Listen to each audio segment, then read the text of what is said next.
Right guys, we are back again. So about a month ago we made a deck list for a control deck. It was a gold control, red, purple deck, and I'm just gonna be honest, that deck sucked, right? So without really over explaining it, I played a lot on Pixelborn and I played a lot of red-blue, and against red-blue, that deck was really good. Then we went to an actual tournament and no one played red-blue. So today, we've gone completely the other way and we are playing a deck that I am either gonna call Drop Your Swords or Aggro. And I'm never playing control again. We are going full aggro. I think this is literally the fastest deck in the entire game. But let's get into it. So, first things first, we play 4 Lilo. 1 cost, taps for 2, self-explanatory. This card's been good since set 1. And then we play Dark Lilo, Maleficent. Exactly the same card, but just more names. Effectively playing 8 of the same card. And then we play 4 of the Cinderella that sings for free. And then we play 2 Pascal. Now I thought about playing 4 Pascal because this card's actually really strong. Like, a lot of decks don't have an auto evasive, or a lot of decks get really worried about this tiny little Pascal and they will use something like Fire the Cannons on it, when this is just tapping really for 1. We just kind of want this here as a fuel for us to keep bouncing for Alpha, for example, without being too expensive, while also stealing quite a lot of lore early on. And then we play another 2 1-drop vanillas that were the other 2 Pascal. Basically, I switched the other 2 Pascal for Chip. This could be Olaf. The main purpose is just something that has a little bit more stats. This is kind of like the only minion really that we're gonna trade for something like a Cinderella or a problematic card, like maybe they play Prince John and they're really dumb and they tap with Prince John. But yeah, this is effectively any other 1-drop. Could be Olaf, could be 2 more Pascal, whatever you prefer really. And then we play 2 Buffado. So I originally wasn't gonna play Buffado, but after the tournament, I played against so many Steel Song decks that this is almost mandatory. Yeah, it's not going to win you the game outright against them or anything like that, but it will slow them down a little bit with Flu. And worst case, other than being ink, you actually use this on your own cards, but we'll get to that in a little bit. But that's all the 1 costs. Quite a few 1 costs, but this is an aggro deck, so that makes sense. And then for the 2 costs, we have a big stack of them, but we play 4 Pinocchio. Now this is like the heart and soul of the deck. It's like Lilo or Maleficent just leveled up and got better. It's a 2 cost 1/1 that taps for free. Now this is a really weird card because it seems really frail and fragile on paper, but it almost never stays on the board for more than 2 turns. You will tap with it, you will bounce it back to your hand, you play it again, and they won't be able to get rid of it unless they have direct removal.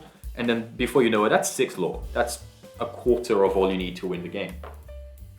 And then to go with the 4 Pinocchio, we play 4 Jimmy Cricket. Now, people do not give this card enough credit. It's an evasive, just like Pascal, but this outs Pascal. It's a 1/2. And on top of this, when you play it with Pinocchio, this is card draw, which for an aggro deck like this, it's crucial. You run out of cards in your hand so fast that if you don't have card draw, you will lose, because you can't just dump your whole hand and then if they out it, recover. But if you dump half your hand and you're able to draw, you win the game. Then another 4-off. You see a theme of a lot of 4-offs in this deck because it's good cards. We played the Madame Mim free that bounces. Now this is an amazing card because 1, free. This is another one of the minions, like I said, of Chip, that you're actually going to be trading and you're going to be using for your challenges. But the fact that it bounces a card is not a downside, it's a massive plus. Like I said, if you played Pinocchio before, you tap with your Pinocchio, you play Madame Mim, you bounce the Pinocchio, it's free. It's actually ridiculously strong.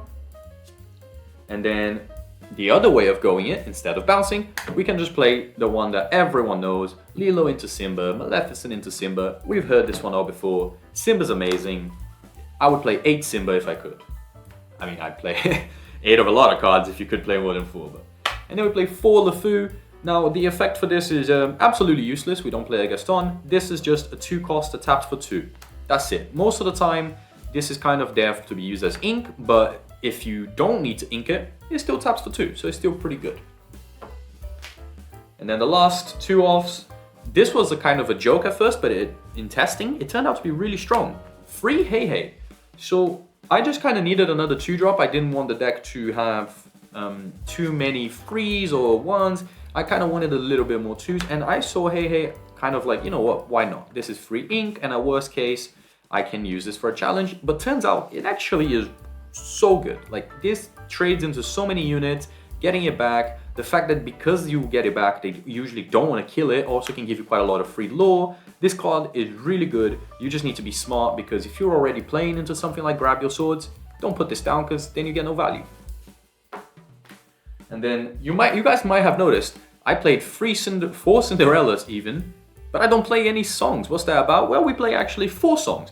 And this is it. This is what all the songs in the deck are. Friends on the other side. Now, this is arguably, in my opinion, the best possible song that we could play, and the only song I really want to play. I'm playing this even if I didn't play Cinderella, but the idea is if we open this and Cinderella, that is incredibly free. We can cast Friends by turn 2, and it's never going to be a bad draw, because if we don't need it, it's inkable, but when are we ever going to ink, Yu-Gi-Oh! Wise Pot of Greed? And with Cinderella, it's just, there's no way that I would not want to get 2 draws for free. I never am going to want to pay free ink to play this, because with free ink, there's so much you can do in the deck. And yeah, that's the only reason why we play Cinderella, is for Friends. And then the other super strong card, another Madame Mim. Same logic as the other Madame Mim. Bounce is really good for us, but also this is just a really strong card. 4/3 with Rush, this is your problem solver. Oh, they have a minion that's problematic, gone. Oh, this card's amazing. Like, this card's amazing. There's a reason why every single purple deck plays 4 of this. And then, other 3, we play free Doc. Now, Doc is really fun because it's never going to be a bad draw, because, again, inkable. Worst case, it becomes ink, but if you top deck this, it taps for 2 and it sets up your next minion. So really, this can't go wrong. The only reason I don't play 4 Doc is I'd rather play other cards instead.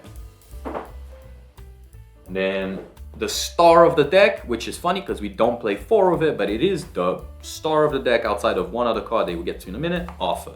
Now, Arthur is absolutely insane. The fact that he gives you that bounce for cards and gives you free lore, this card is amazing. If this card was inkable, I would play 4 of. The only reason why we don't play 4 is because it's non-inkable, and as you guys might have seen, there are quite a few cards that are non-inkable in the deck already, and I don't want to be bricking on inkables. And then the last 5 cards in the deck, Merlins. So we play 4 of the GOAT, the main star of the show. This card is probably my favorite card in Lorcana. It's so strong, so punishing, and it puts so much pressure on board, especially with the theme of the deck. If you already have Arthur up and you follow up with this, that's wraps. Really, because you're gonna gain so much lore and you're gonna put your opponent in a position where they really have to out your board. But this, I know I call the deck Drop Your Swords because everyone thinks, oh, if you have Grab Your Swords, this deck loses. But if you are going in and you just have Arthur and then you go follow up with Merlin Go, is this a good board to use Grab Your Swords on? Absolutely not. It's a terrible board to use Grab Your Swords on. This gives you so you're gonna gain 1 lore when he comes in, 3 lore when he gets bounced, and 1 lore when he goes back to your hand. That's 5 lore. That's a quarter of all you need to win, and if you've played Pinocchio or any of the other cards before, you're already up anyway. So, people love to say how this deck crumbles to Grab Your Swords, but are you gonna grab your swords as this board? If you do, fantastic, thank you, you lose. And the last card in the deck, 1 Rabbit. So, this isn't a card I necessarily want to play in the deck. I have to fill in the space, and this was a perfect space to fill it because it's card draw. It's the same logic as I was saying for Friends. You need to draw some cards, but I don't actually really want to be playing this, which is why I only play 1. It's more like if I see it, it's not too bad because it's an inkable. Like I said, I don't want to be breaking on inkables, and instead of playing this, I want to be playing the Go. So this is more a hand fixer and like an emergency, because it will get you 2 draws. But if you ever have these 2 in hand and you play this, you probably choose to lose. But there you go, guys. This is a deck that I'm really enjoying after playing Control and not being able to do things for many turns. and falling behind, I realized I really enjoy aggro, and this deck's doing really, really well so far. In my opinion, fastest deck in the game. And yeah, that's pretty much it. Thanks for watching, guys.